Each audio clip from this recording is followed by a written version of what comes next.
DMC. The DMC. Thank you for having me. Thank you for having me. Deep, meaningful conversation. It's just where we chat shit or connect sense. And yeah, there hasn't been much on my mind recently, but for listeners, let's catch you up. With me and Akin, we're just talking about, unfortunately, the late pioneer, which is Jamal Edwards, and how much he contributed to society. And yeah, I felt like I just don't even know what to say. I'm still in shock, really. I'm still in shock. I find it crazy because he really was one of the greatest British pioneers we've ever had in the last 20, 30 years, man. I mean, 100. He took an underground genre that was being spat in, on pirate radio and youth clubs and shit. He put it out there for the world to see, the whole world to see, and that's how grime became so much bigger. He's the reason why grime was so much bigger. I think I was reading as well. Didn't SBTV start like a year after YouTube or something?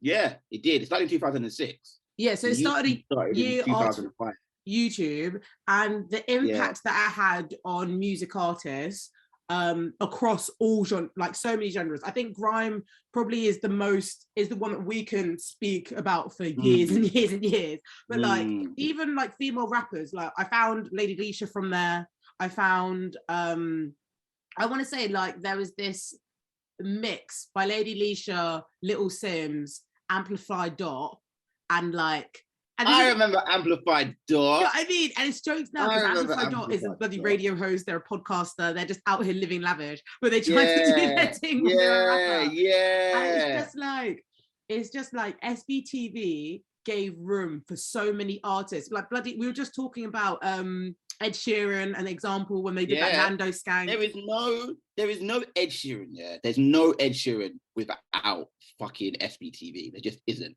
Okay, what there was just his isn't. first song on there? Was it? I can't remember, but I do know that Jamal found Ed Sheeran when he was homeless, basically just doing little fucking. I don't think he was homeless. I think he was busking because Ed Sheeran comes from wealth. I didn't know that. He comes from like because this is the thing. Like Ed Sheeran has gotten bad press in previous years because he actually comes from like not even like a little bit of wealth, a lot of wealth, and like he was busking. But I mean that doesn't deny his talent. He's incredible, you know. Oh yeah, no, he's still pretty talented. But do you it's you need me, I don't need you. That was it. That's it. That's it. You need me, man, I don't need you. You need me and I don't need you. That is a banging song. In terms of Ed Sheeran, do you I guess not sustain's not the word. Do you are you under the impression that when he does these remixes and collabs with African artists and drill artists and rap artists that he's being a culture vulture or he's just appreciating the culture? I don't know. It's something I see a lot debated about, and I personally think, I mean, like Ed Sheeran can bring out anything. He's got such a solid he's got such a solid fan base that regardless of it, I feel like culture vulture is when you kind of take someone else's culture and then you use it to make money. But I don't feel like he's doing it to make money because he's got enough. I've got money. He's got money, not just the family money, his help, but his own money too. So he's got money.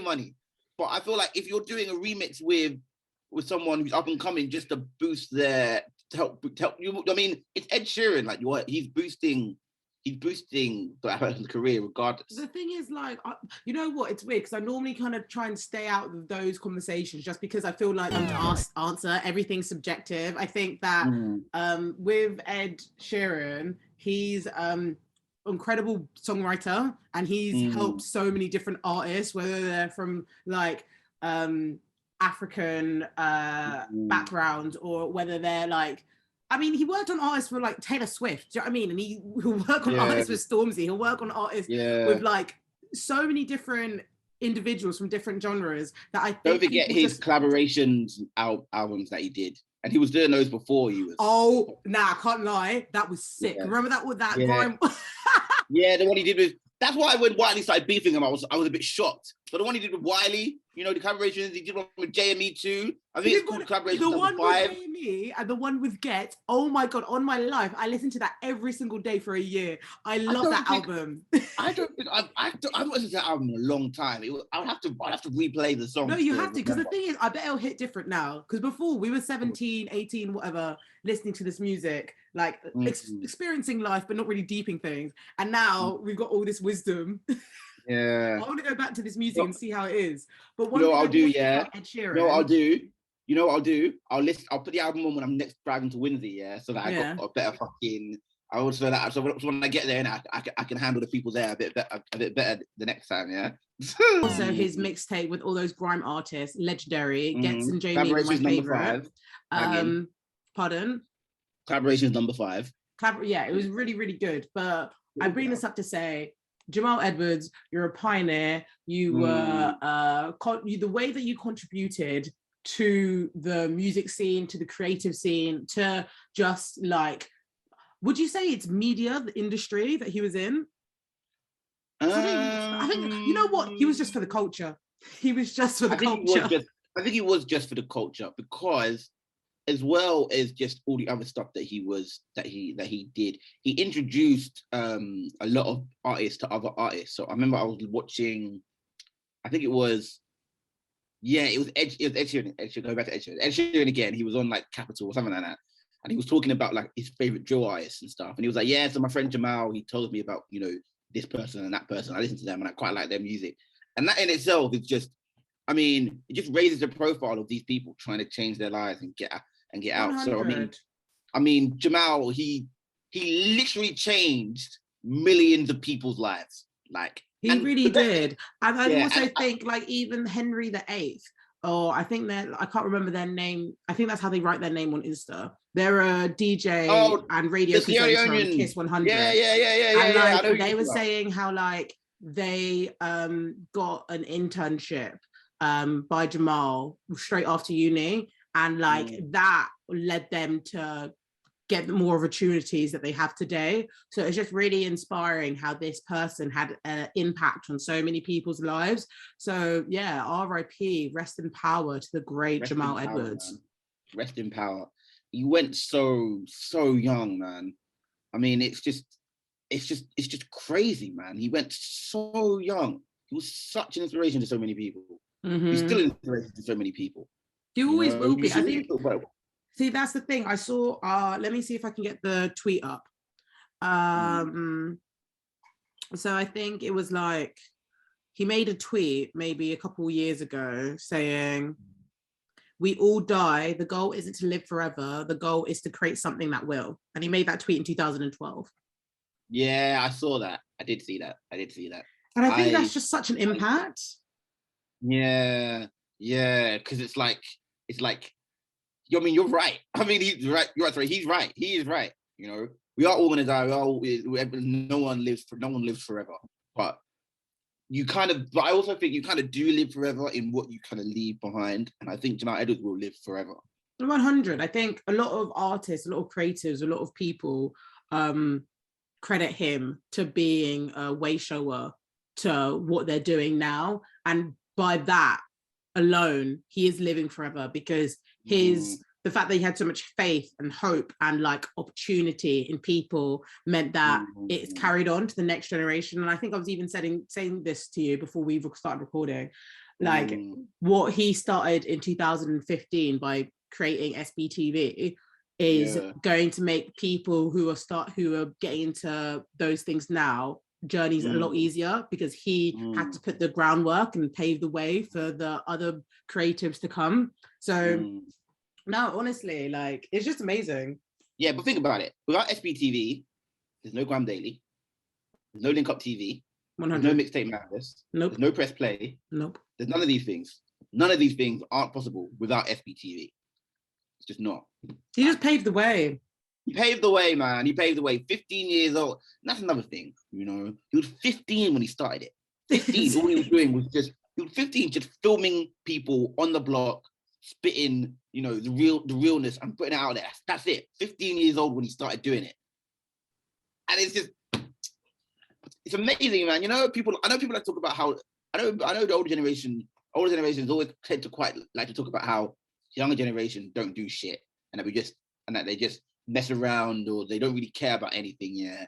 But in terms of just artists and rappers and, you know, a lot of the younger generation, man, they do stuff, you know. They'll be 15, 16, starting businesses, you know, I just think careers, all that kind of stuff. I mean, older generation people, they just measure work output differently. I think every generation measures like different things differently. Like, I think when we work today, we can put loads of effort and create something in our room and it could have an impact on thousands. And I'm talking about like 2022, like whether that's podcasting, YouTubing, TikTok, whatever like medium you use, compared to them maybe like 30 years ago, where networking wasn't messaging someone on Insta. Networking was going to somewhere and finding these people. And sometimes you would have to trek, especially because London was such a media hub for like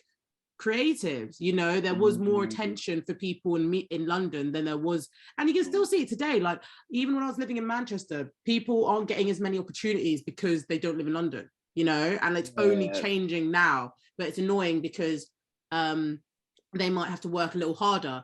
And I don't mean to say that the talent isn't there, because everyone is talented and everybody has the opportunity to get to their dreams. But when someone lives in London, talent pools might rely on these individuals more so than branching out. This country is very, very London centric.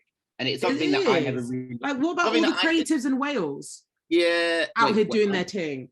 Well, see, I didn't think of that, but you're right.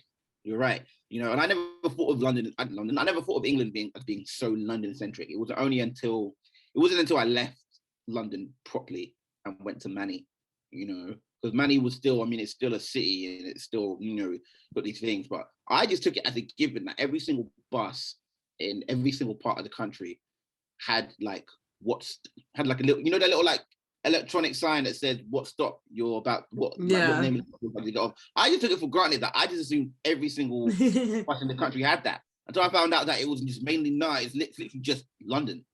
Like, I mean, well, it's just like, it's councils that were able to fund it. Do you know what I mean? Because like the bus system where I live is terrible. The only good bus is when we're going to London or we're coming back from London, because that is what they put the money into. But like, if I wanted to get the bus home, like, it's not reliable enough. Like, I have to walk. I have to walk, or I have to get a taxi, and like, I don't want to spend money on taxi every time. It's crazy, that what I used to complain about was having to sit on the bus for an hour and a half, but then you actually had to walk home. So I would never. That's the peak thing about. No, to be fair, I like and I dislike where I live, because like, I love the fact that I'm near so many green spaces, but then also it's like 15 minutes, 20 minutes on top of anything. Like, it's not like I can get home straight away. I have to walk to get home, like an extra 20 minutes. Like the other day, I wanted to go for a nice walk.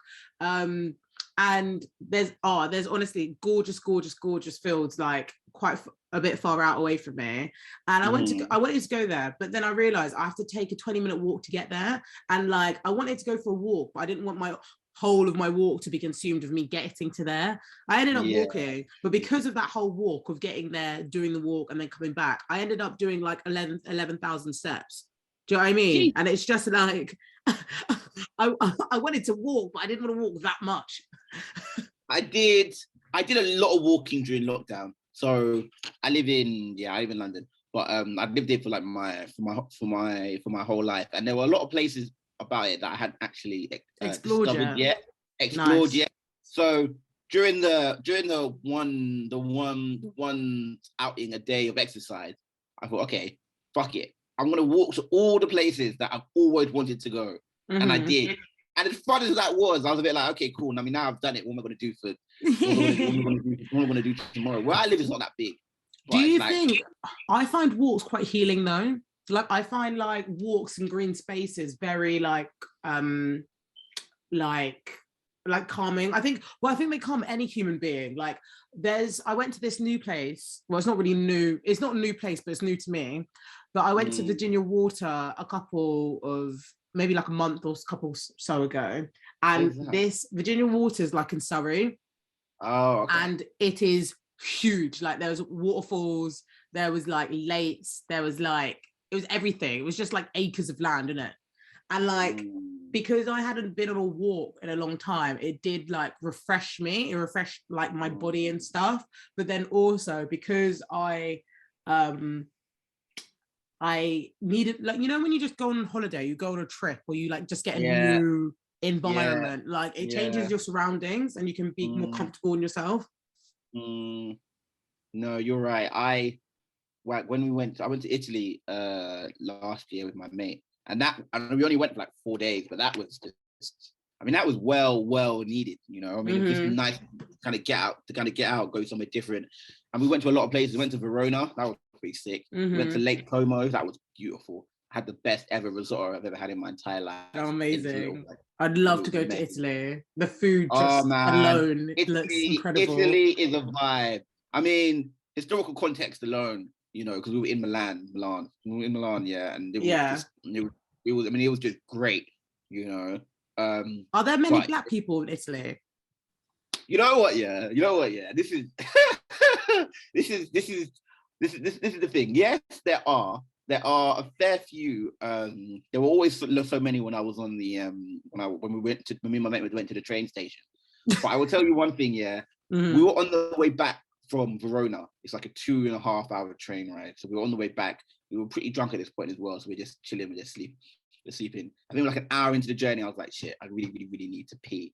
And there were all these like Black boys like kind of standing around like by the bathroom, you know. And I feel like for me, and I hate this as well, because I've let this country indoctrinate me. You know, you get a little bit like, oh shit, well, you know, I've walked past and stuff like that.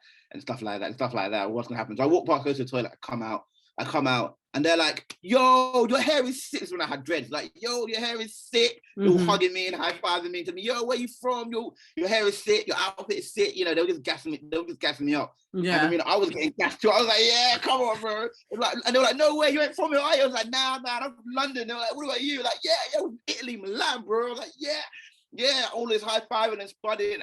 And it just put me in such a good mood, because I was like, okay, it remind me that Black people really kind of like, I mean, we're not a monolith, but it's like we see each other, it's like, you got your hair. Energy, it doesn't matter where you are. It doesn't matter where you are in the world, man. You'll get that energy from Black people wherever you go anywhere. And it's true. But I think, do you know what it is? I think also, like, living in London, like, we are just unfriendly. Like, I feel like I'm approachable, but I'm not friendly. And I feel like when I see people, I'm like, oh, do I want to interact with them? Do I want to interact with them? Do I not? And I probably just keep to myself. But then moments where like people are vibing me, I'm vibing them too. And I'm like, hey, you want to party? Okay, let's go. Let's vibe. I know what you mean. I mean, I feel like, you know, British people anyway, we're pretty reserved. But, you know, there'll be certain places. Like I was in Brixton yesterday. This guy was blasting reggae out on a speaker. You know, we walked past each other. It was just a little, you know, one of those ones, you know, a little head nod. And I quite like that, you know, but it's like, it was a bit of a culture shock when I went to Manny. Everyone was so much nicer, like, and so much more willing. I remember one time I was on the phone to my mum. I was asking a question like, what's the difference between smoked and unsmoked bacon to my mum? She was like, I don't know. And the random guy next to me was like, she started telling me. And I was like, yo, thank you very much. Thank you very much. They even warned me about that when I first got to Manny. I was getting my key and stuff from my room, and they were like, where are you from? I said, oh, London. It's like, oh. I was like, oh, okay, well, listen, don't be as shocked if people start talking to you just randomly, either on the street or on the bus, because it happens here. I was like, okay. That's quite funny. But they didn't tell me that. It's pretty, I mean, I'm glad he told me, because literally maybe 2 days later, that happened when I was on the bus. So. It's cute. Just an oracle message. Do you know what an oracle message is? I do not know what an oracle message is. It is information energy information that you need to hear in this current time. So I'm going to shuffle this deck, And basically, they're a little bit different to tarot cards because they're just providing you with insights to get to yourself, or get like their insights to sort of expand on introspection. So I thought I'd end the DMC with a oracle card message. So I'm going to shuffle these deck, and you tell me when to stop. Breathe in and out for me.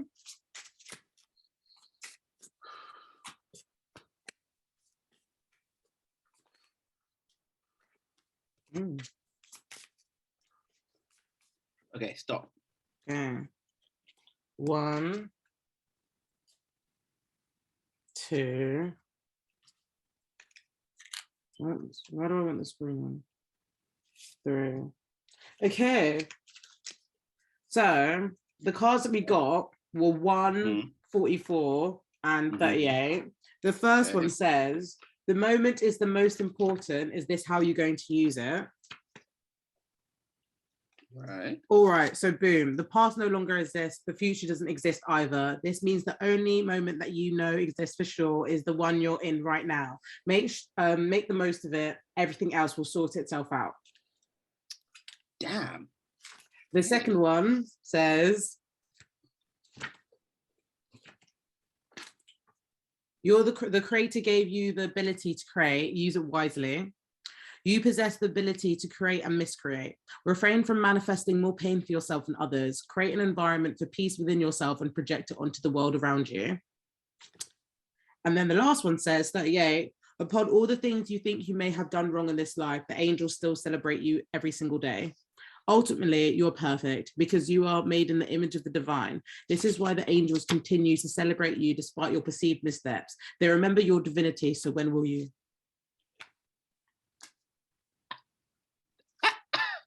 Okay, well, thank you, because that was scarily accurate to a lot of things that are going on in my life right now, and that is amazing. Oh my God.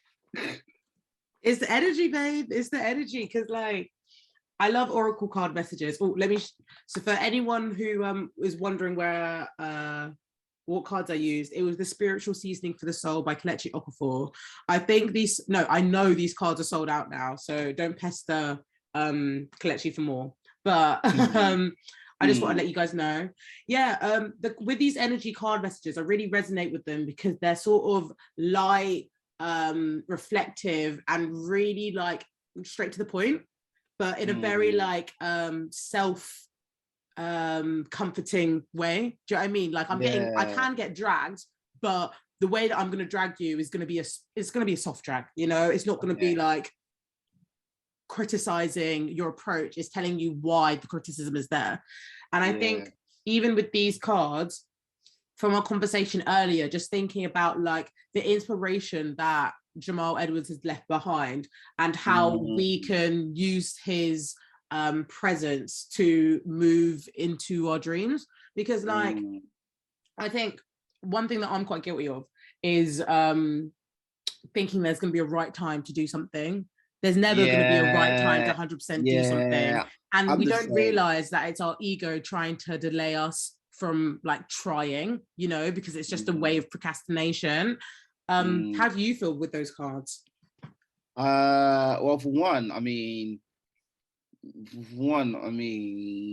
can be honest here because it's me and you. I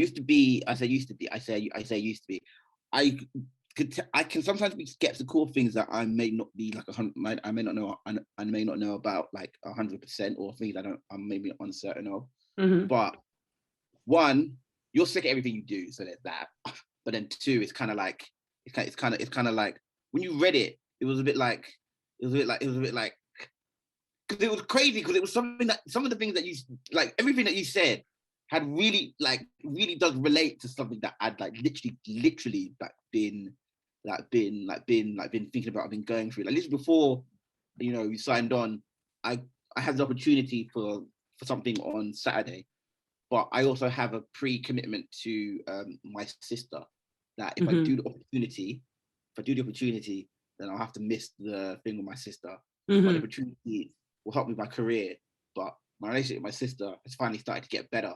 So, you know, I'm trying to weigh up. I got to weigh up both and see what's to be done. But the cards, I mean, they were pretty. It was incredible how relevant they just were to like what's going on in my life. The message is the message. It's crazy. I feel like with tarot, with energy, with like spirituality, like even if I didn't provide cards for you, you would have got that information elsewhere. But like, because I'm here, I can share it to you. And thank you for saying I'm good, because it's like, I think with tarot especially, or with energy, like with card divination anyway, like you're always, you're going off what spirit says, but you don't realize how resonant that is for someone until they share their wisdom. So I appreciate it. And I hope you can take these messages as reflection of what your decision is going to be on Saturday. I will. I feel like you need to, I mean, I feel like in general, you know, it's something that I tell all my friends, but I just feel like, you know, you deserve to have your flowers, seeing as you're killing it so much. Oh, you know, like I said the other day, and I'll say it now, like you are, man. I mean, I see you doing all this stuff and you're killing it, you're doing this and you're doing that. And I think to myself, damn, man, like I'm just super, super proud of you, because thank you. You've been through a lot, but then you did it and you've done it. Like I remember your first event, when you were doing collecting, you were worried, you were stressed out about it, and then it sold out in like 3-4 days. It sold out in 2 days. I was like, sold out in 2 days. It sold out, and I was like, listen, you've been doing it less than me, and you're already doing it better than me. Sold out in 2 days. People knew I knew you, and they were asking me if I could get them tickets to it. I'm sorry, but that actually killed me. Like when it sold out, I understood what people meant by when people want to get to know you by tickets, and I was just like, what? Like I've never hosted, like the only events that I've been a part of, I've like participated in and I've led, but I've never actually hosted. So when the tables had turned and people were messaging me like, oh, sorry, you got a spare ticket, I was like, babe, no. But now I understand.